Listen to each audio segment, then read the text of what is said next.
Galachipa senior judicial magistrate আদালতের process server Shafiqul আলমের একটি টাকা নেওয়ার ভিডিও ৭১ টিভি ডিজিটাল প্ল্যাটফর্মে প্রকাশিত হওয়ার পরে ভাইরাল হলে গলাচিপা সিনিয়র জুডিশিয়াল ম্যাজিস্ট্রেটের আব্দুল্লাহ আল মামুন মহোদয়ের দৃষ্টি আকর্ষণ করে।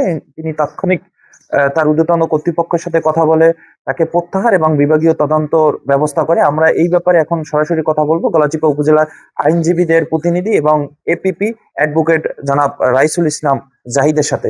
আসলে তাকে প্রত্যাহার করা হয়েছে এবং বিভাগীয় তদন্তের ব্যাপারে কি পদক্ষেপ নেওয়া হয়েছে? ধন্যবাদ ৭১ টিভিকে।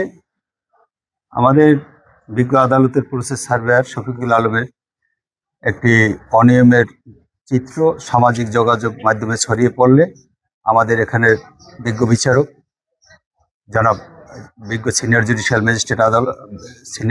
ম্যাজিস্ট্রেট আব্দুল্লাহ আল মামুন সাহেবের নজরে আসলে ছাড় ঊর্ধ্বতন কর্তৃপক্ষের সাথে আলোচনা করে তাৎক্ষণিকভাবে শফিকুল আলমের বিরুদ্ধে ব্যবস্থা গ্রহণ করে তাকে এখান থেকে প্রত্যাহার করা হয়েছে এবং তার বিরুদ্ধে বিভাগীয় ব্যবস্থা গ্রহণ করার জন্য তিনি সুপারিশ করেছেন।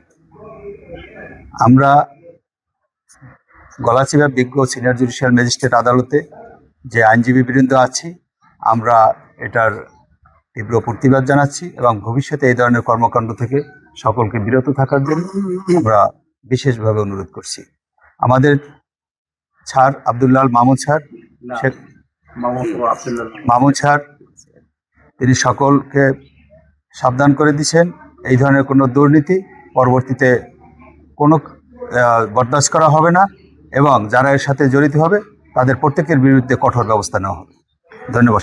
জি ধন্যবাদ। ৭১ টিভি সংবাদের প্রকাশ পরপরই জুডিশিয়াল ম্যাজিস্ট্রেটের চোখে নজরে আসলে তিনি সংশ্লিষ্ট কর্তৃপক্ষকে অবহিত করে সাথে সাথেই তাকে প্রত্যাহার করা হয়। সাকিব হাসান, গলাচিপা সিনিয়র আদালত থেকে যুক্ত হয়েছিল।